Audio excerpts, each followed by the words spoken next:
Hey guys, it's Mike here, and in this video, I'm going to be discussing a topic that has to do with Krillin, and a question that has to do with his training that he actually did not undergo during the course of the Dragon Ball story. That is, why didn't Krillin train with King Kai when he died during the Frieza arc of Dragon Ball Z?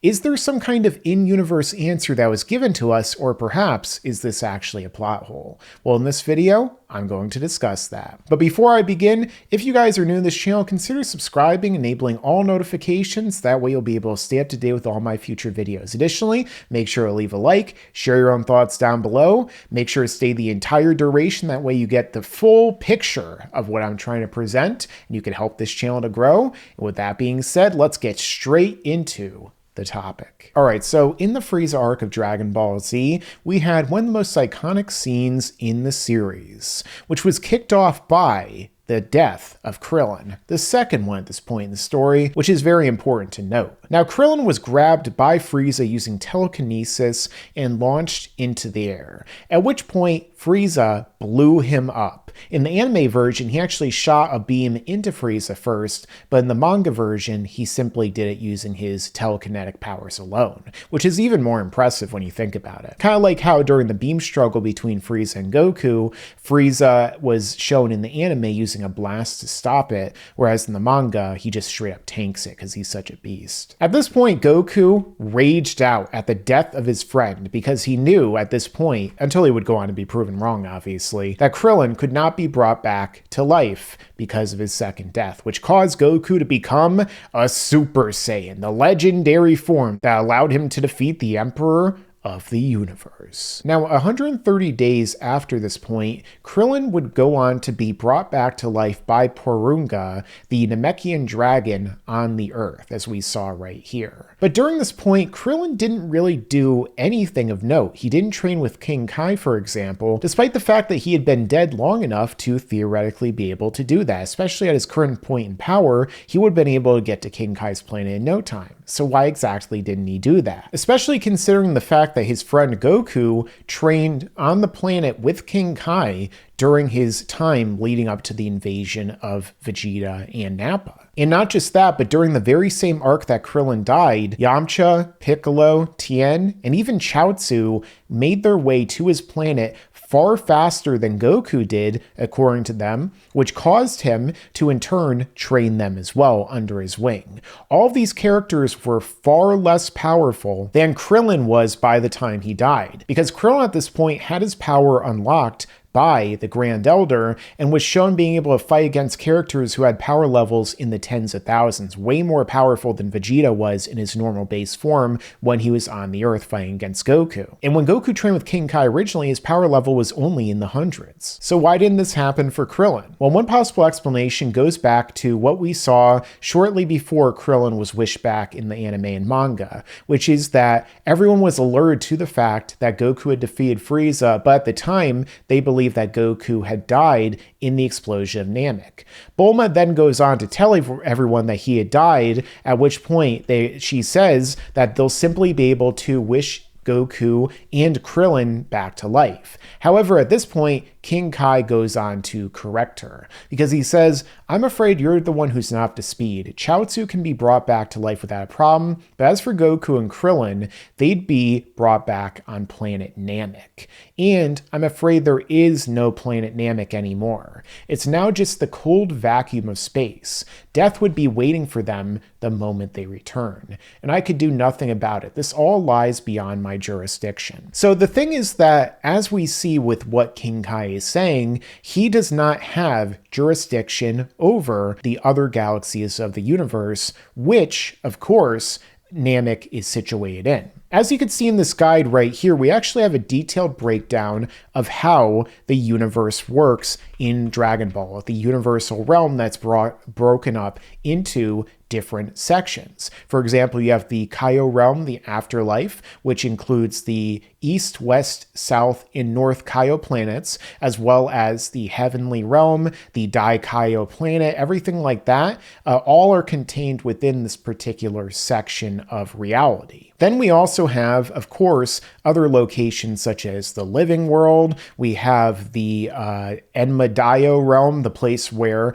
of course, King Yema rules and lives. And then we also have the demon realm, which is at the very bottom of the universal sphere. Of course, in the living realm, as it's shown, the original idea of the living universe was that it was broken up into 4 galaxies. Of course, later on, they would go on to say that they're actually like sections of the universe that are all made up of tons of different galaxies. But in the manga and other materials, you see a number of times that they just say galaxy because it seemed like, at least at one point in the story, Toriyama's idea of the universe in Dragon Ball was a lot more simplistic and streamlined than our own. In turn, it was really just made up of 4 major galaxies that represent the cardinal directions, which goes into that Eastern philosophy and theology. And King Kai resided over the northern galaxy, whereas Namek was located in one of the other ones. So while King Kai is saying that he doesn't have jurisdiction over that galaxy,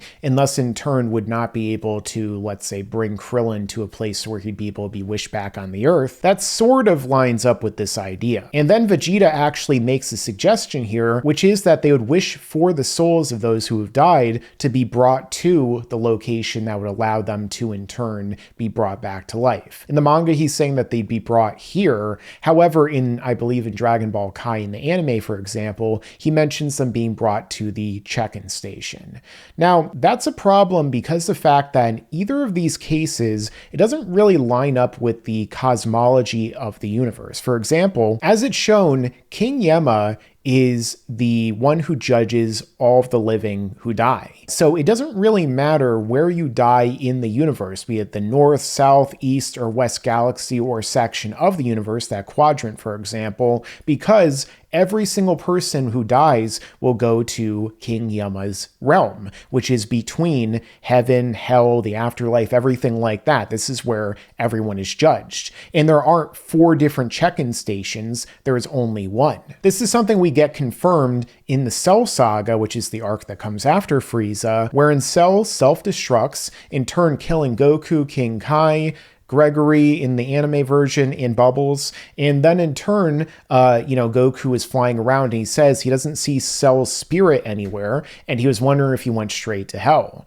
At which point King Kai says that he would not actually do that. Every single person who dies would be judged by King Yema, Lord Enmadayo, which means, of course, in his case that he's saying right here, that every single person who dies, whether it be a Kai, whether it be regardless of if you die in the north, south, the east, the west, or the afterlife like we see here, would go and report to the very same location, the very same place. Now, of course, this ends up again being kind of an issue with regard to what King Kai says right here, where he says that he wouldn't be able to have Goku and Krillin come back to life on the Earth and they would just go to Namek. Because the fact of the matter is that if Krillin died at all, he would have gone to the exact same place that everyone else dies, which is King Yema's palace, where they are judged. And that's the exact same place that Goku went to before he ran across Snake Way and in turn went right to King Kai's planet. And Goku was simply accepted to be a disciple of King Kai and train under him because the fact that he went there and then he in turn made King Kai laugh. So there's no reason why Krillin, who went to the exact same check-in station as Goku and also went to the exact same check-in station as all the other Z fighters, wouldn't have been able to, in turn, run down Snake Way and go to King Kai's planet either, especially since he's originally from Earth, he's originally from that galaxy, and thus in turn should have just been able to go there and realistically been wished back to the Earth without them ever needing to wish them to the Earth's check-in station or whatever exactly they were doing in the anime and manga. It doesn't really line up with the cosmology of Dragon Ball that's established in the franchise in general. And even after Goku dies, we do see him training under King Kai in heaven, as we could see in these particular sections right here when he's training on his way up until the tournament, which leads into the whole Buu Saga situation. Now, during this point, we see that King Kai is in communication with the other Kais. Right here, we have the Southern Supreme Kai. In the anime, it's actually more expanded, but we see kind of like him contributing to the training with Goku and everything along those lines. So King Kai is in communication with the other Kais, and the other Kais are free to travel around the afterlife, including to heaven, from their planets, to other planets, and stuff like that. So even if Krillin was, for some reason, let's say, only in one section and King Kai needed the approval of another Kai from that galaxy to in turn be able to bring Krillin to his area, then King Kai could have simply just communicated to one of the other Kais and then in turn made that happen. So again, all these different in-universe reasons that were kind of given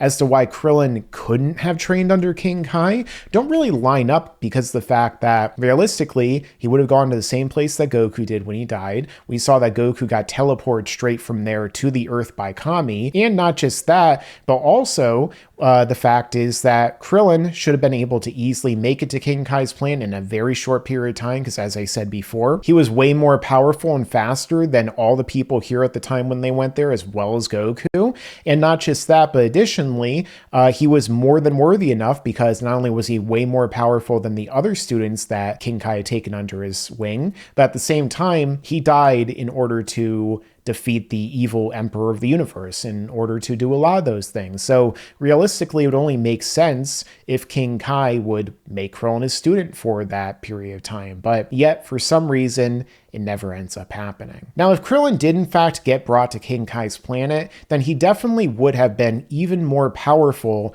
than he was come the Cell Saga and everything like that. He basically is seemingly around the same level of power he was when Future Trunks shows up that he was when he was fighting against Frieza and Namek. There is no real indication that he trained up until the 3 years of training that he did leading up to the android's arrival. So as a result, he would have been a lot more powerful before that training, and probably would have been a lot more powerful afterward as well. And he might have had other techniques he learned from King Kai, because Krillin would have trained not just alongside King Kai, but also alongside Tien and Chaozu. Because in the anime and manga it says that Chaozu and Tien wanted to come back together because they were such good friends. And so as a result, if Krillin did train under King Kai, he would have been training alongside Tien and Chaozu as well, which only would have made him that much more powerful, because he would have had a really strong person to spar with in Tien, who, based upon everything that we see in the manga, at least leading up until Dragon Ball Super,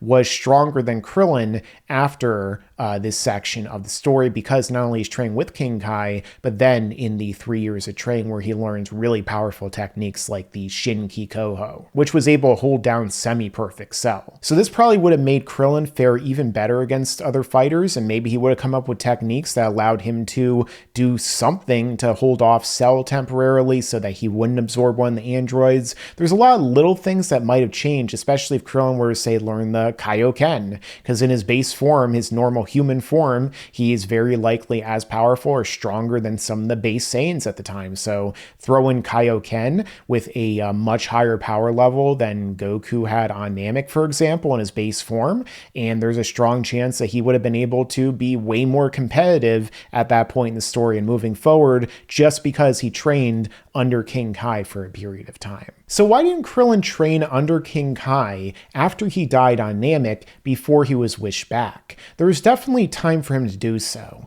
The show gives explanations to us in the anime and manga that it might have been something like the jurisdiction involved with King Kai, because the fact that Krillin died in another galaxy. Maybe when Krillin died, he went to King Yama and there was some kind of other kind of binding thing that made it to where he could not train with King Kai, and maybe he was only able to train with the Kai of that galaxy, in which case, why didn't he do that instead?